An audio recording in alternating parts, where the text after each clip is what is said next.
Hey, this is Ryan from 60 Cycle Hum the Guitar Podcast. Today I'm going to be giving you my first impressions of Fender's current version of the Duo-Sonic.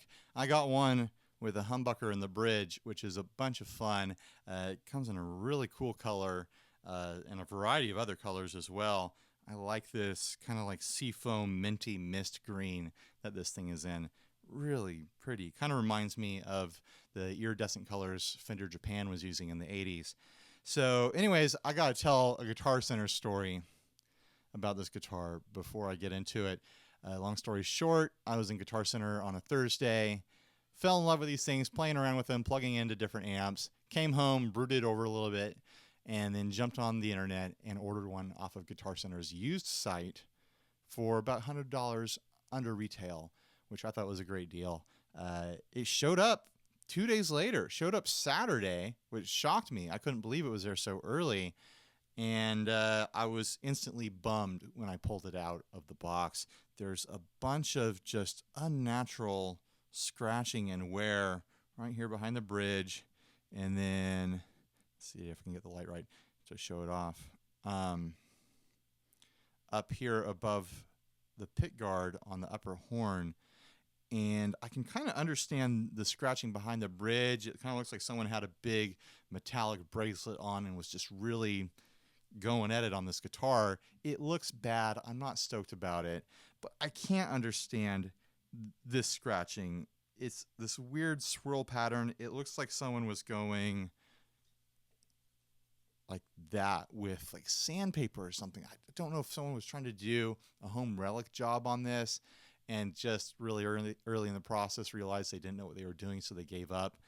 Other than that, there's some normal wear and tear on it, little chips and punctures in the poly finish, a little bit of chipping on the edges of the fretboard in the clear coat. There's the normal stress cracks in the neck joint here that almost all Fender guitars get. It's just what happens. It's not a big deal. But this stuff right here, I think I'm going to have to return this thing after I make my videos of it. I'll have to decide whether or not I buy a different one. I mean, I could buff this out. I have a buffer. I could take this thing apart and buff it out and put it back together, and it would probably be fine. But I don't feel like I should have to do that for what I paid for it. I did save $100 off of retail, but this amount of damage is just a huge bummer. It's just a huge bummer. I don't know what else to say about it. So thankfully, Guitar Center has a 45-day return policy. I'm probably going to have to take advantage of that, even though I don't like to return things very often. Like, they honestly didn't disclose this amount of damage in the listing, which is my big, what the hell with Guitar Center. Like the picture of the guitar was super small and in weird lighting, like they were almost trying to hide the damage. And the description was super vague, like scratches from playing. It doesn't describe this amount of damage for a guitar that these have only been out like just under a year or something like that. It really does not describe this damage accurately. Scratches from playing, and then a picture that's like this big. Completely ridiculous. So anyways, let's get into this guitar, my first impressions of it. Like I said, I played it in store and fell in love with it. So there's my review right there. It's just a bunch of fun. I've been a fan of Fender short scales for a long time. I've had that Mexican 90s reissue Duo-Sonic back there on the wall for probably close to 2 decades now. It used to be my main guitar in a punk rock band I was in. I just got that Squire Bullet Mustang. It's a bunch of fun. These things are only $150, and it gets you a really great Fender short scale experience. It's the same scale length as this guitar, by the way.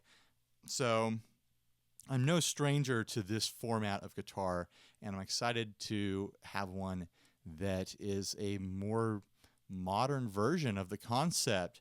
There's a lot of things about this that I think Fender did right. I think that the 6-saddle hardtail bridge here is fantastic. It's a great way to update the version of this version of guitar, this model of guitar, into, you know, a more modern player, even though it's still like 1950s technology, but it makes it a lot more intonatable. It makes it a lot more stable as a player, honestly. It feels closer to just like a rock solid Strat. The neck is great. The fretwork is great. Nice medium to jumbo fretwork on this. Not super sharp. Exactly what you expect from a Mexican Strat or Telecaster or something like that. Completely on par quality-wise. I think the neck is really pretty.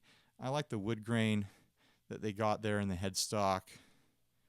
Very comfortable C-shaped neck. The tuners are just fine. With a short scale guitar, they can always benefit from getting tuners that are a higher than normal ratio. If I was to keep this guitar, I might consider upgrading the tuners just to get a little bit more play out of the tuning it, because the shorter scale means that a little slip on the nut is a bigger jump out of tuning. So that is something you still have to deal with a short scale guitar, but honestly, it's not a huge issue. The really fun thing with this version of the Duo-Sonic, it's got a humbucker pickup in the bridge, which is something I always wanted to do to this guy. I always wanted to mod it to have a hot humbucker in the bridge because the neck is just so fast and it's like a secret shredder sort of thing. I was like, I wonder what this sounds like with like an aggressive metal sounding pickup. This isn't a metal sounding humbucker, but it's a lot closer than the single that would come stock. Let's check out some of the sounds this thing makes. Hopefully I'm in tune. Nope, let's tune. Here's the bridge humbucker.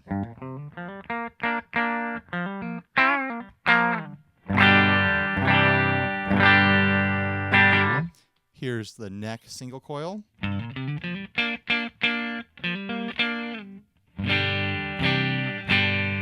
Here's the middle position.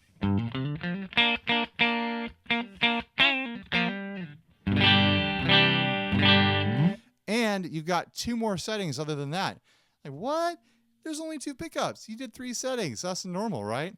Well, you got a push-pull on the tone knob right here that splits the humbucker. It lifts the coil out and gives you a single coil sound.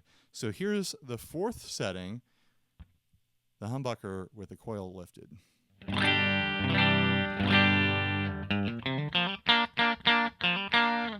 And here's the 5th setting, both pickups engaged with the coil split.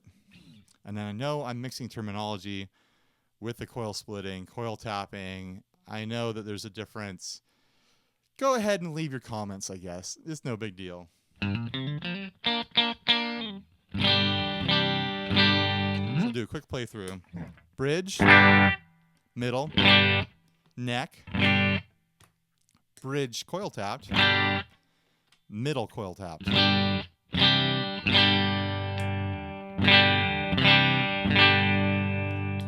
Even in the middle position with both pickups on, you can really hear the difference with that coil tap.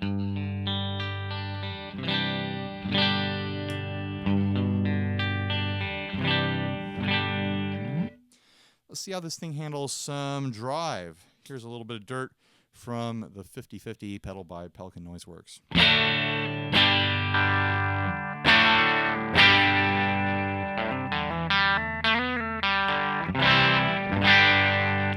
The neck pickup.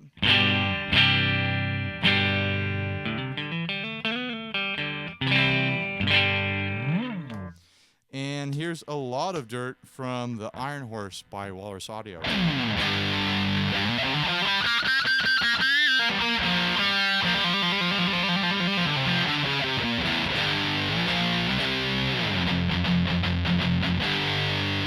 Coil tap.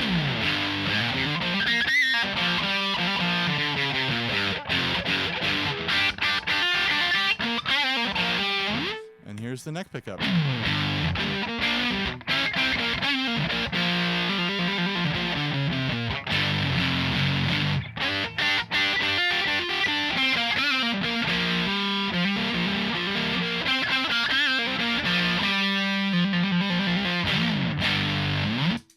Let's do a setting that I would tend to use personally.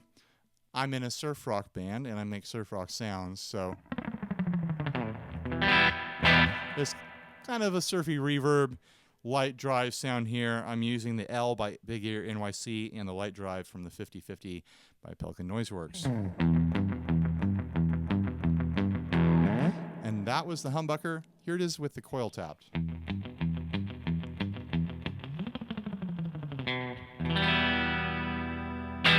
You can hear how much better the coil tap sound is at doing a surf rock sound than the humbucker is. It's really dramatic, and it's not something I normally notice when I'm playing a guitar that has, you know, a dedicated pickup that's just a humbucker or a single.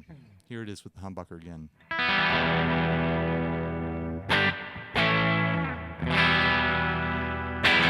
And here it is tapped.